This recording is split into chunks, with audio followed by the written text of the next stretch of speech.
Saudi আরবের মতো বাংলাদেশেও কিছু নারীবাদীরা হালাল পতিতা চালু করতে চায়। আপনারা জানেন যে সম্প্রতি ডক্টর মোহাম্মদ ইউনূস যে সংস্কার কমিশন করেছে তার মধ্যে নতুন আরেকটি সংস্কার কমিশন করেছে, সেটা হচ্ছে নারীর অধিকার বাস্তবায়ন একটা সংস্কার কমিটি করেছে। ইতিমধ্যে নারীরা 433টি প্রস্তাবনা জমা দিয়েছে। তার মধ্যে একটি প্রস্তাবনা হচ্ছে যৌনকর্মীদের শ্রমিক হিসাবে স্বীকৃতি চায়।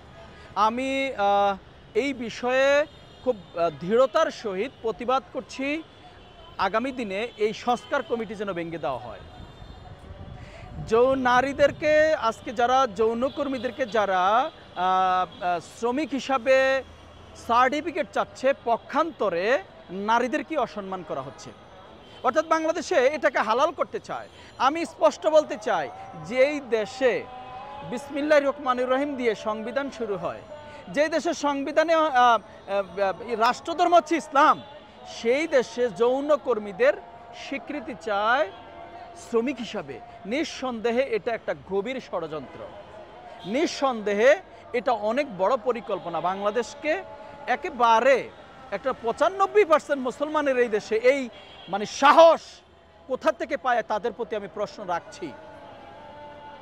ওই নারীবাদীরা যারা হিজাব দেখলে সমালোচনা করে, যারা নারীর পর্দা দেখলে সমালোচনা করে, পক্ষান্তরে রাস্তায় টি শার্ট পরলে, গেঞ্জি পরে হাঁটলে, কিছু বললে তখন তারা বলেন নারীর অধিকারের হস্তক্ষেপ করা হয়েছে। আমি বলতে চাই, নারীর অধিকার যেমন হিজাব পরলে যেমন কিছু বলা যাবে না, তেমনি আপনার এই টি শার্ট পরলে বলা যাবে না। তাহলে দুটাই তো নারীর অধিকার।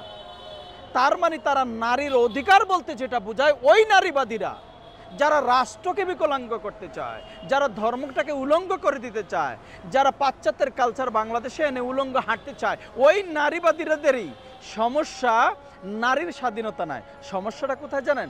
সমস্যাটা হচ্ছে হিজাবে, সমস্যাটা হচ্ছে ধর্মীয় অনুশীলনে। তাদের সমস্যাটা ঠিক ওখানেই। আমি বলতে চাই, আজকে সৌদি আরবে জানেন ইতিমধ্যে হালাল পতিতা চালু করেছে। আমরা ওই হালাল বাংলাদেশি, হালাল ইমানদারি মুসলমান হতে চাই না।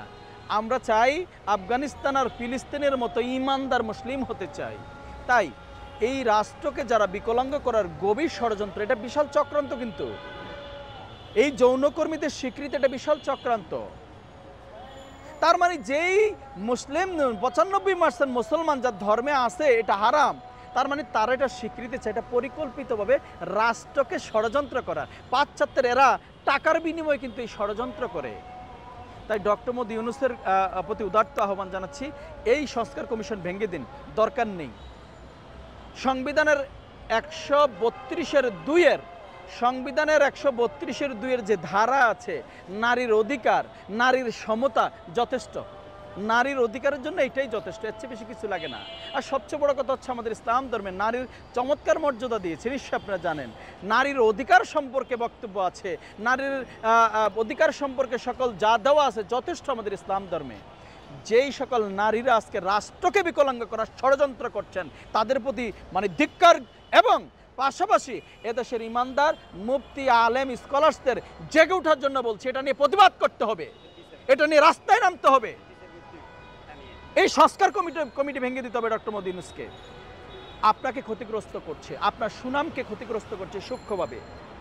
আমরা চাই আজকে আপনাদের মাধ্যমে, এই মিডিয়ার মাধ্যমে উদাত্ত আহ্বান বলতে চাই ডক্টর মোহাম্মদ ইউনূসকে, এই সংস্কার কমিশন দরকার নেই, এটাকে ভেঙে দিন, নষ্ট করে দিন। যারা যৌনকর্মীদের শ্রমিক হিসাবে দেখতে চায়, আমি বলতে চাই, ওই যারাই এই সংস্কার কমিশনে এই প্রস্তাবনাটি করেছেন, তার মেয়ে যদি যৌনকর্মী হয়, আপনি কি তার যৌনকর্মী হিসাবে তার কার্ড নিতে পারবেন, পরিচয়পত্র, শ্রমিক হিসাবে?